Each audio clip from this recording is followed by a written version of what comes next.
This is Life Rewired, the brain injury podcast for survivors by survivors. And now your host, Rob and Ashley. Hi, I'm Rob, and this is Life Rewired. Today I'm speaking with Greg Ayotte from the Brain Injury Association of America. Hi, Greg. How are you doing, Rob? I'm really happy to be here. Thank you. We've talked for so long and it finally happened. Yeah, I know. It's been good. It's been good. Yes. So one of the reasons I want to bring you on is because this is Brain Injury Awareness Month, hmm and we're going to talk a little bit about that today. But we also want to talk about the association itself because that's, like you said earlier off camera, it's a well kept secret. Yeah. I know just going through the chat rooms that I'm in, or the support groups, I should say, a lot of people don't even know what's available to them. So Yeah. if you could just kind of give us a detail of what the association does Sure. and how can people get in touch with us? Sure. So we kind of, I think, work in, I'd say, like four major areas. um, I'll do mine last. Okay. So we have the research component. So we have these small research grants that help to try to spur advancement in brain injury, specifically looking at brain injury as a chronic condition. So there's that one piece that we do. Mm-hmm. We do the certification for folks that are working in brain injury, so kind of best practices for professionals in the field. We do advocacy, mostly federal level advocacy, kind of advocating for increased services, research funding, etc. And then there's my piece, which is the consumer facing piece. So I am the director of consumer services and I manage our National Brain Injury Information Center, which is an 800 number that people can call to speak to myself or another brain injury specialist to get information about brain injury. We try to point people in the right direction as far as resources go, try to kind of connect folks with other people. Yeah. So that's the piece that I manage, and obviously the piece that I think is most relevant to your audience. Yeah. So, say someone has a brain injury, and of course, the doctors don't tell you, hey, by the way, there's resources available to you. They just kind of leave you on your own. They'll subscribe treatments that sometimes work, sometimes they don't work. Yeah. It's kind of a trial and error.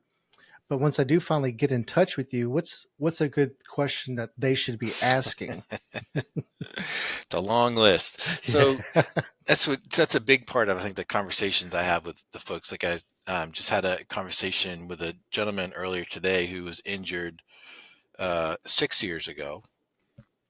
Never was told nothing Mm, about what recovery might look like, where to go, what could be helpful. Um, and he said he wasn't even really looking for us, but found us and called on a whim. Like, these people aren't going to help. And so, one, he was surprised that somebody answered. Two, he was surprised that someone was willing to take the time to talk with him a little bit and could share a little info. So I think, so when someone's calling, it's really, I mean, we try to like kind of put together a little bit of I don't even call it a plan, but just kind of hey, what are the things that are most worrisome, troublesome? What are the things that are biggest challenges right now? There's probably 100 things you want to know. Let's just start with three. Like, what are the things that'll be most helpful that think that we could help with? And so sometimes it's as simple as a support group, like not knowing there's one that was, the next town over, and you yeah. know, being able to connect. Sometimes it's information to be able to how to talk to your doctor about the symptoms you're experiencing to try to help push care forward. Sometimes it's just information about the injury itself, like trying to understand what does this do? How does this work? What should I expect? So those are the kind of, I said, the more common um, types of initial questions that we get. And then, it rolls from there to everything from transportation to dealing with insurance to, trying to deal with families who don't understand the injury and how do you explain that. So Oh it yeah. kind of goes all over the place. Hmm. It's an injury that impacts the whole family.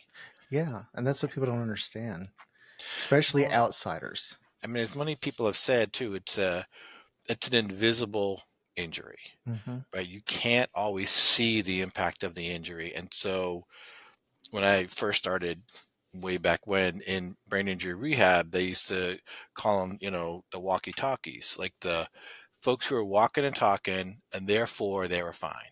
Yeah. Oh, well, if you're walking out of here, you're going to be okay. I'm like, I mean, Mm. yeah, that's not, It's not that's always the case. not always the case, and certainly Yeah. not without some help and support and resources. So Hmm. it's an ongoing challenge. And so I think, as we had talked about, like you said, we're one of the best kept secrets in part because if you don't give the person information when they're in rehabilitation or in the hospital, then they scatter. There's Yeah. no easy way to find those people later. Right.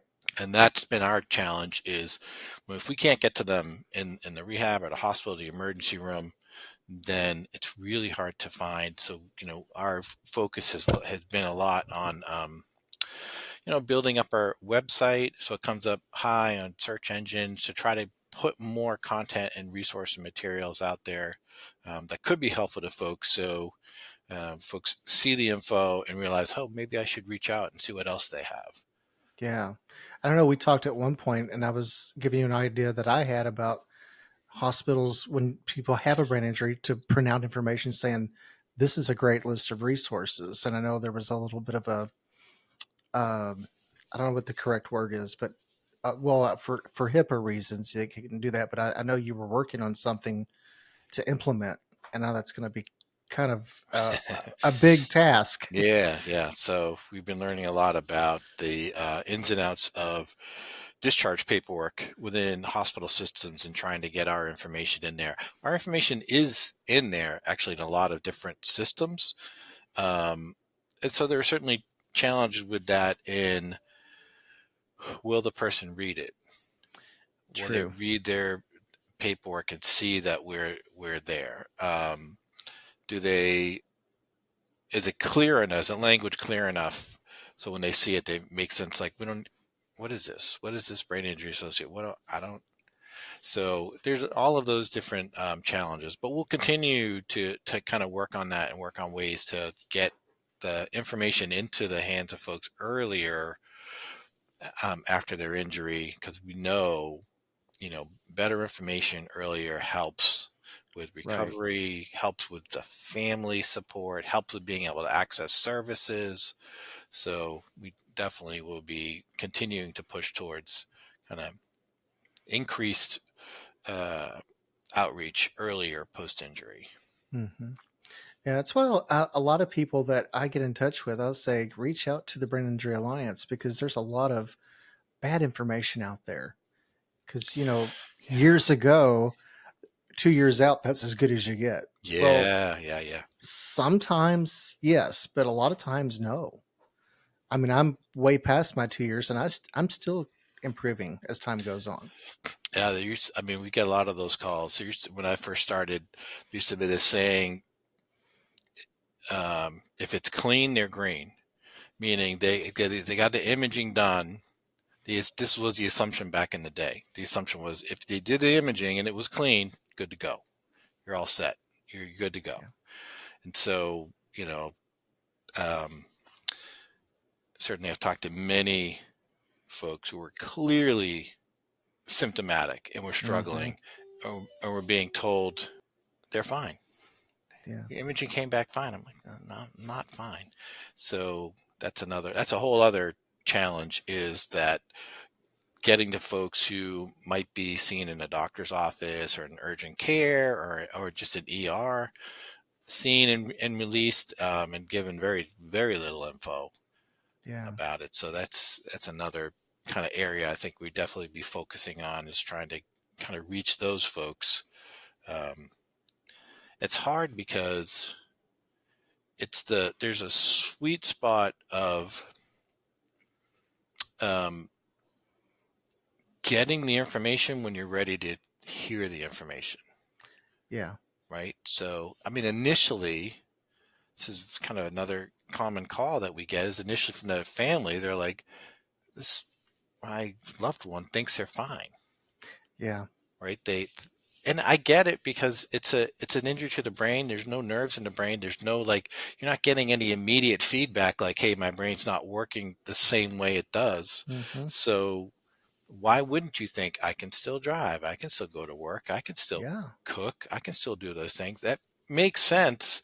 Um, Right. and so it's hard to, you give somebody at that point information about us. You'd be like, I don't need that. Hmm. And that's another challenge is trying to get our mantra is the right information to the right person in the right format at the right time.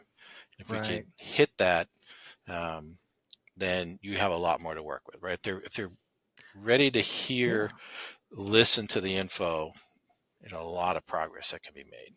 Hmm. Yeah. A lot of times we're our own worst enemies. Yeah, it's hard. Yeah. It's great that you have an advocate because not everybody does, but our caregiver, I should say.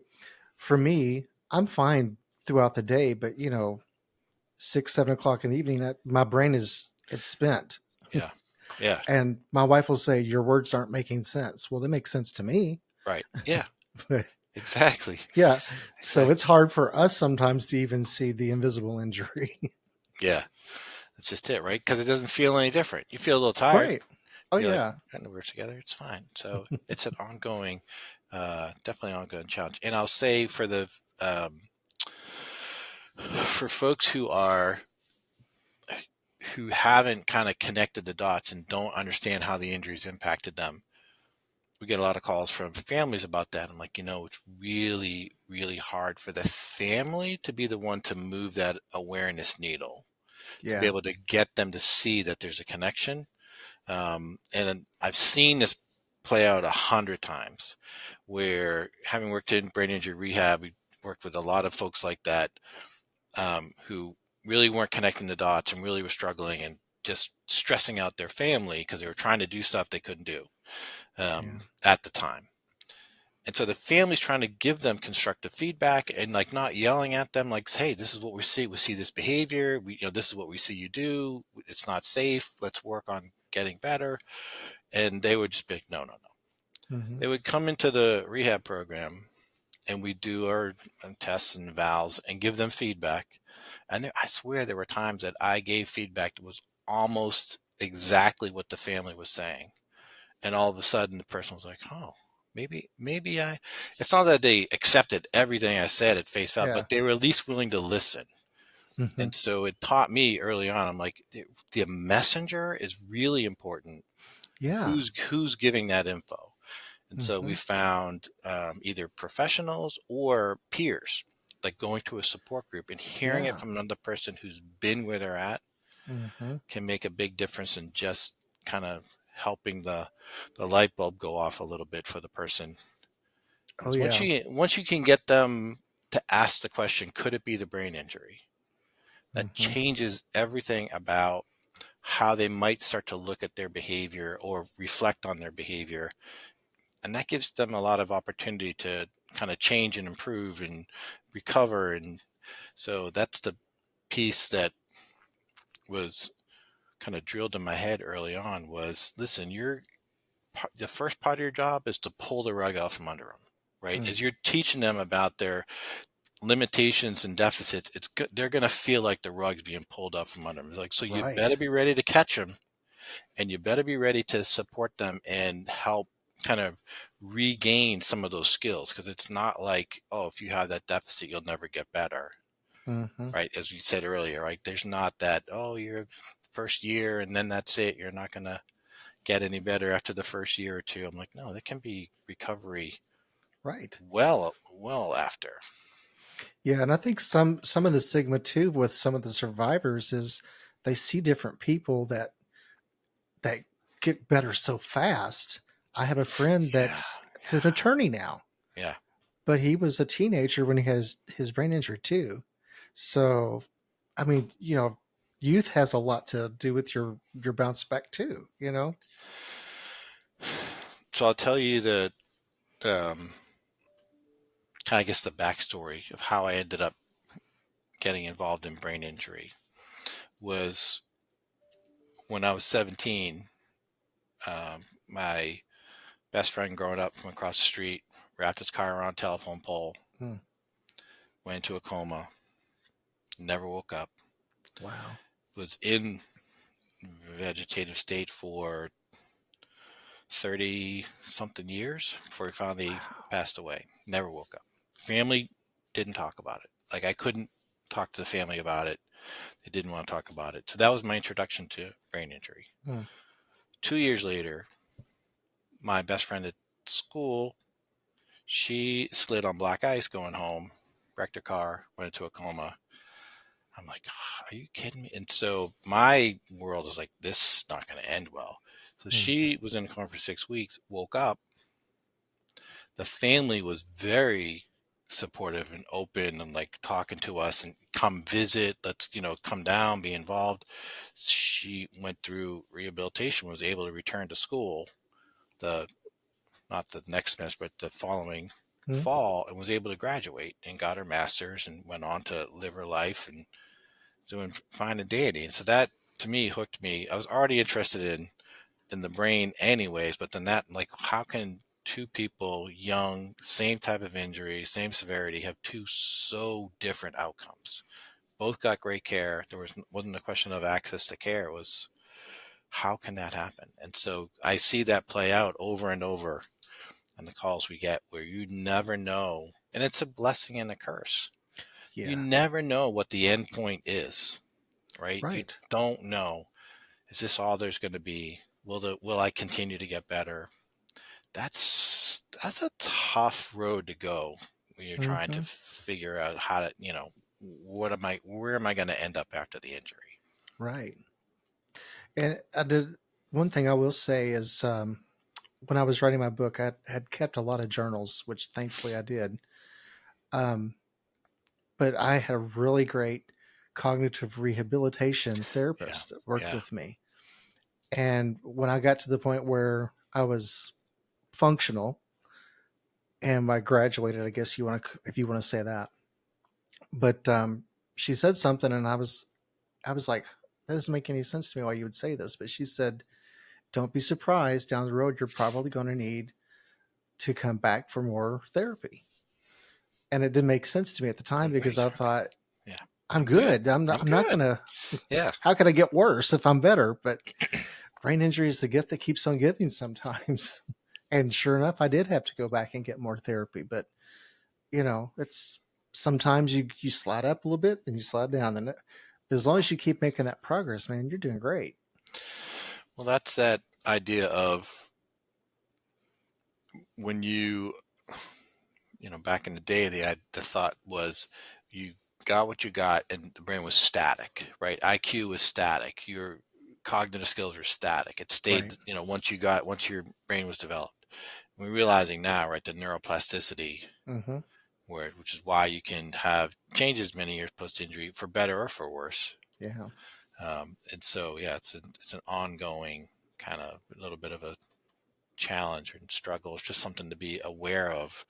We get a lot of calls from folks who were injured many years ago, right, and are worried about what's going to happen to me when I'm older.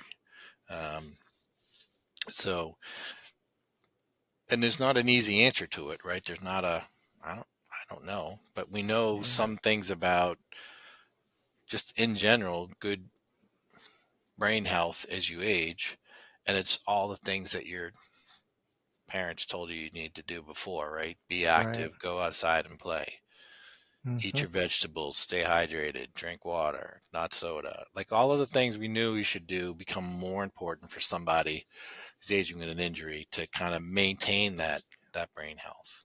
Right. And it's hard for the family too because they're Yeah. why are they the Yeah. worst ones to I don't understand. I guess maybe it's they want you to be better.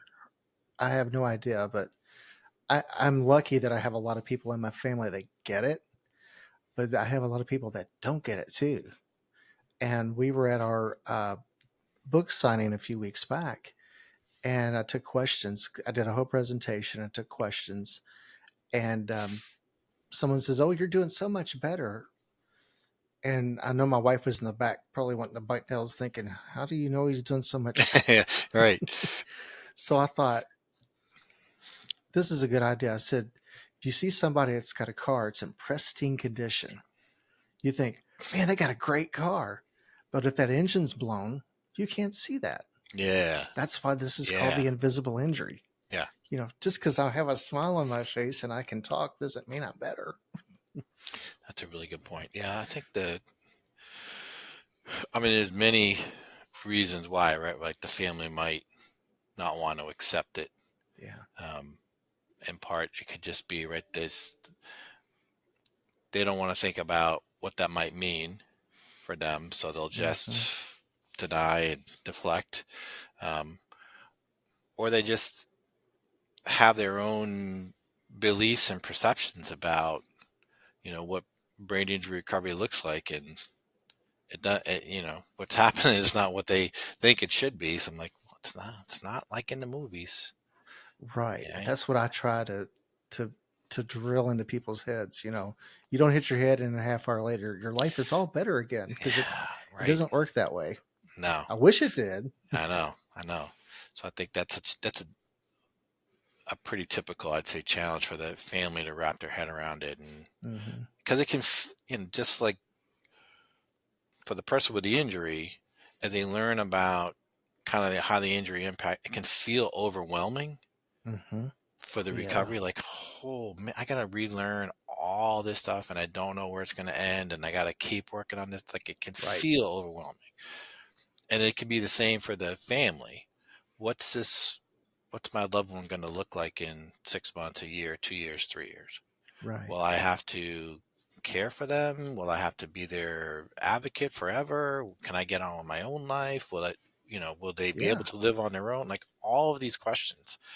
And they're not easy questions to address or answer. So it always made sense to me, like why it impacted the family so much, because there's so much unanswered when it comes to what the outcome might be. Hmm. I think it's a little easier for like the spouse or kids, but for like people on the The outside, like your outside, aunts and uncles and cousins and all that, they only see you on your good days. yeah. They, your spouse and your kids, they're going to see you around the clock, and they know that You not every see day every for dad's a good day. Yeah. That's a really good point, right? If you see Yeah. them just every so often at events, and Hmm. you're prepared for that, right? You put on the Right. face and you're good for a few hours, then Right. they're like, "Oh, he did good. He did good." I'm like, "Yeah, you Yeah. didn't see the price you have to pay for the next 3 days That's for having to be right. around all those people." Yeah. I had someone make the comment to me one time because I drove. Oh, you're better because you're driving. I'm thinking, how does that make me better? I was driving when I had my injury. Now Yeah. I don't drive a long distance, a couple of miles, and that's about all I've got in But me. that's that same idea of, right. Yeah. It looked okay. You looked Hmm. okay. Yeah. They get that one little snippet and they think, "Oh, well, you're better now. Good, Yeah. great, good job." Yeah. You read one line of the book and you've made the assumption about the whole story. Yeah, Yeah. we often tell the families. This is a bit of a generalization, but tell them, one, it's a long process for what recovery might look like. Like for someone who had a more significant injury, Hmm. like they're going to spend the first 2 years looking back, trying to get back to where they were, trying to get Yeah. back better, recover. I want to do things the way I used to do things. Then the next 2 years they're going to flounder, because then they know they can't get back, and they're like, well, now what do I do? Hmm. How do I figure this out? I'm like, and then the next 2 years they start to figure it out. They Hmm. realize they can live with the brain injury without the brain injury defining everything about them. Right. They learn how to do things different, and they stop focusing on doing it different, but the fact that they're doing it, Hmm. right? So it might look different and feel different, but it's still getting done. So then the last part is some way of paying forward. trying to figure out some way to share the experiences they've had Yeah. with somebody else. Hmm. And I said, so think about that, 7 years. That's a long time we're talking about the process. And Right. there's a lot of variations, or people take longer and shorter, Hmm. but that same similar process kind of plays out. I see it play out over and over. And so I'm like, that's a long time, and it's a process.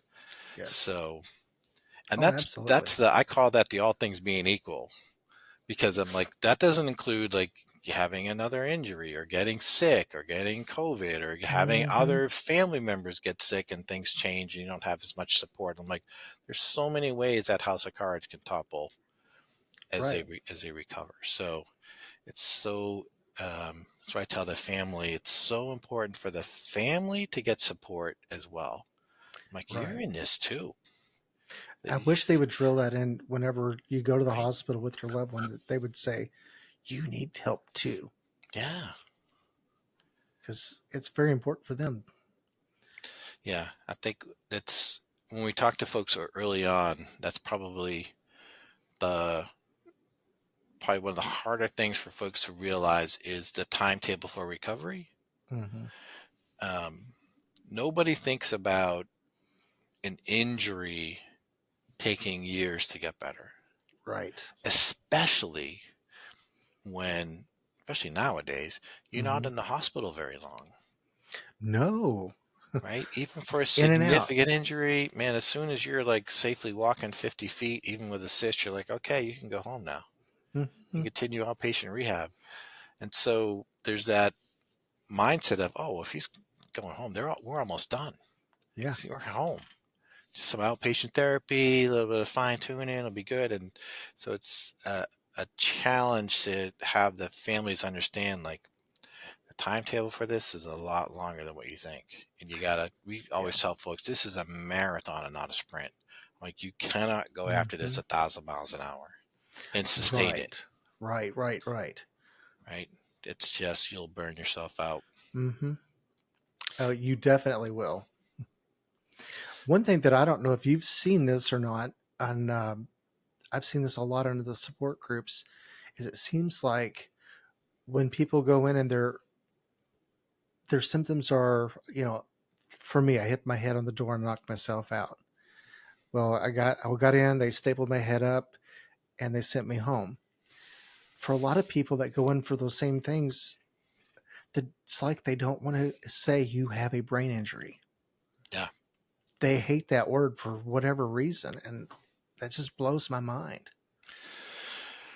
Yeah, that's an ongoing challenge because you have a few challenges in that area. Like when it's a milder from a trauma standpoint, not a outcome standpoint. Yeah. When you have the milder injury, they'll use the term concussion. Hmm. And there's a lot of folks who don't know that a concussion is a brain injury. Right. Well, they think a concussion is, oh, I'll just ding my head, I'll be fine in a couple weeks. Hmm. Where they really had a brain injury, and it was pretty significant, even though they didn't need to be hospitalized. I'm like, it's gonna take some time to recover. So there's that kind of uh, misnomer a little bit where they kind of soft pedal it, um, Right. and along with that, there's often not a lot of info they're given when they leave. Hmm. Take it easy for a few days, Yeah. And then go back to work. and then try to go back to work. Uh-huh. Yeah, limit screen time, rest as needed. I'm like, those are good. That's a good start, but Yeah. You just that's skim the surface. that's page one, man. It's a multiple chapter book. Right. Can't yeah, that's not quite going to cut it. So that's definitely a challenge with folks, yeah, getting seen and then sent home. And then they also don't know that symptoms can actually pop up out of nowhere years Yeah, later. yeah. Yeah. Well, we get the calls from folks who are, um, especially, yeah, they'll be home and they're resting and recovering and doing okay. Then they try to go back to work, Hmm. and then the symptoms like come back, and then some, and then more symptoms show Yeah. up, and they're like, "Oh, what just happened?" Hmm. And so they, call and they're freaking out because they think did I have another injury? Am I having a stroke? Like they don't understand what's going on. I'm like, Right. just because the symptoms are gone doesn't mean the brain is finished healing. Mm-hmm. Like you gotta, my old analogy I'd always use is, if you had sprained your ankle and you were resting on it and it felt better, you don't get up and start sprinting on it right away, Right. right? Walk, Right. jog, run, sprint. Like you try to build up towards it to Mm-hmm. see where it's at. Like it's the same principle, very different Right. thing, but same principle of just you got to gradually increase that level of activity, kind of see how that feels, gauge how the recovery's going, and listen to your body. Listen to your body. It'll Mm-hmm. tell you. It'll tell you when it's had too much. And rest when you Yeah, need it. yeah. I'm one of those people that before my injury, I would not stop. I had no off switch. No, you were one of those. No dimmer switch, off and No, on. it It's it. was it was Yeah, on. That was yeah, it. But even now, there's times I'll even set a timer so I don't overdo something, and the timer goes off, and I'll hit stop. I'm like, I'll just few more seconds, and then an hour later, my wife is saying, "You need to stop," because concept of time, yeah. and you Just feel okay at the moment, but you don't really realize it's your battery's on 5%, and you could go at any moment. yeah, right. Yeah, Because you're just doing what you usually do. right. Right? You don't know any different. So that's definitely can definitely be a challenge. What That's else? great information. I want to don't want the time to get away from us because I want to talk about this being Brain Injury Awareness Month. Yes, yes. What can we look forward to? So, Brain Injury Awareness Month on the Brain Injury Association of America website is we run our Awareness Month campaigns on 3-year cycles. We're still in the My Brain Injury Journey, which came out last year. We could use it again this year.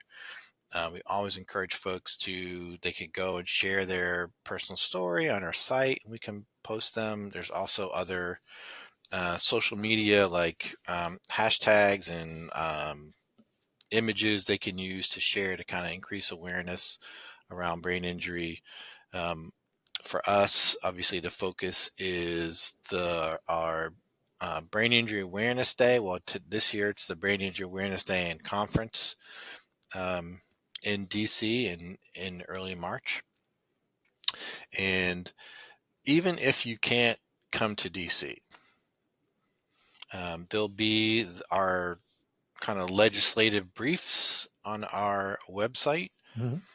and which you can print out and visit your congressional rep in your.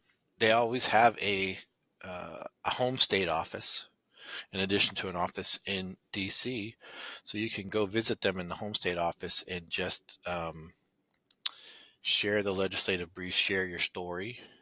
Oh, okay. The one thing I always tell folks is you got to practice telling your story, Yeah. right? It is because you think about if you're going into, I don't know, doctor's office or somewhere, like you got 2 minutes to share what's going on. Like, Hmm. and after that, attention spans wane, and they're like, look, we gotta move things along. And it's Right. the same when going to visit the representatives, where they only have so much time to meet with you, and you don't want to spend all of it just talking about your story. You want to spend a little bit of time just saying, here's some briefs. These things are important. There are a lot of other people besides me out here who have a brain injury. So it's important to just, I always tell folks to kind of, however, whatever's going to work for you. Um, Put down like bullet points of like 3 or 4 things you want to make sure you share about your story. And then don't feel like you have to be an expert in the legislative briefs. You don't have to memorize them and know all the stats and numbers. That's what the staff's there for. You're there to put a face and a name and a Hmm. story to the ask. And like these are real people being impacted by this. We're asking for things to help real people, and some of them are in your district. And so something as simple as that can be effective, because it's never one, you're not going to go in and convince them. Not Right. one story isn't, but 7 stories might. If the one rep is getting 7 stories and they're all similar as far as the challenges or the things that they want to see Mhm. happen or the challenges they've had, I'm like, that gets their attention. That's like, Yeah. oh, and that's all we want is we want big part of the Brain Injury Awareness Month is just to get brain injury on the radar as an issue. And it's our jumping off point Yeah. for the legislative year congressionally. So we will do, um, what's the other piece you need to do? Oh, yeah. So the other thing you can do is go sign up for our policy updates, which is also when you go to look at the legislative stuff, it'll say you want to sign for policy updates. So that will give you a reminder if there's some action alert. If there's some bill that's up Mm. there, we're like, oh, really, you need to call and let your rep know, like, you really should support this or not support Okay. it, whatever it is. But those can be helpful because then you don't have to track it. We track it and then can kind of tell you this is what's going, this is what the bill is what it'll do. Here's what we'd like you to do. Um, Contact your rep and ask them to support it or not support it. So that can be helpful too, because that's where the rubber meets the road, right? So it's good Yeah. to you plant the seed about brain injury as an issue, and then the bill comes up and you can reach back to the representative, say, hey, you were gracious enough to let me come and visit and share some info about brain injury. There's a bill here that I really want you to be aware of. We really want your support on it, blah, blah, blah. And so those are the things that can make a difference. Good. Good. Good. Yeah. So anybody could probably call, right? If you didn't have a brain injury, could like anybody that's watching say, "Oh, this is a great cause. I want to support this." Can they call their congressman? Yeah. So you can do email, you can call, you can go visit, you can write a letter. So last year um, we did a few different events before where we did a letter writing campaign. Mm-hmm. We had them just kind of write out their story and why support for brain injury was important, and then send it to their congressional representative. Well, I like that So idea. that can be helpful. So email is, obviously the easiest, but they get so much of it. It How can much it of it can gets read, really? it can get lost in the shuffle a little Mm-hmm. bit. Mailing a letter certainly gets their attention. Mm-hmm. Going in person definitely is the most effective, but that requires, calling and setting up an appointment. You don't Yeah. just going to walk in. But then, yeah, also phone calls can help too. I would say again for the phone call that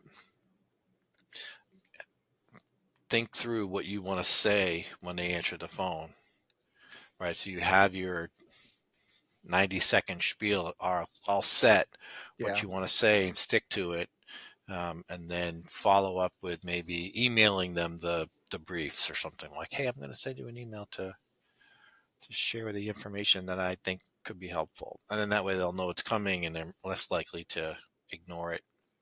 Yeah. So, And I like your idea about the bullet points because to me, if you have kind of a script to stick to talking points, you're yeah. less likely to ramble and keep going on and on. They're going to get bored and be ready for you to get out of the door. Yeah. I think yeah, like I said, it's hard to tell your story Mm-hmm. without kind of one, there's more information that you want to share than they'll have time to listen to, right? Right. Because everybody's story is different and it's unique and it's theirs and they Mm-hmm. lived it, so it's important that they want to share it. Yeah. Right? Yeah, you're trying to think about it from the other person's perspective, right? And so Right. my rule of thumb was always like you have about 60 to 90 seconds of someone's attention on the phone to at least get to your point. You may talk longer, but you better make your point Mm-hmm. pretty quick. Um, and so, right, writing it out, putting the bullet points, practicing it, Yeah. talking about it out loud would be helpful. So all of that can help with, and also helps too if you practice it a few times. You're not going to be as nervous Right. then it'll be the third time you have said it, not the first. Mm-hmm. So you feel like, all right, I feel like this flows pretty well. I feel like it captures what I want to say, and it's within the time frame that would seem to work for the legislative office. Yeah. So what else? So we Awesome. have the policy, we have awareness day, we have personal stories. So a lot of the focus, I'd say, also on awareness month is really just trying to kind of increase awareness about brain injury to folks who otherwise might not have heard about it. Yeah. So it's the taking a fact sheet and sharing it wherever you think might be an appropriate opportunity. We had one person who printed off a bunch of our little fact sheets and went to a local health expo. Oh. Didn't have a brain injury booth anywhere, but went to a health expo and gave it to their office of aging and said, hey, a lot of older people get brain injuries from falls. You should know about this. Here's a resource.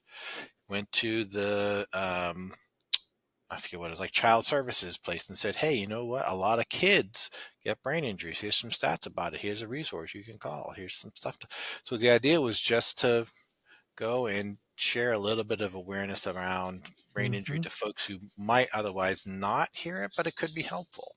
Yeah. So you never know where the opportunity will come.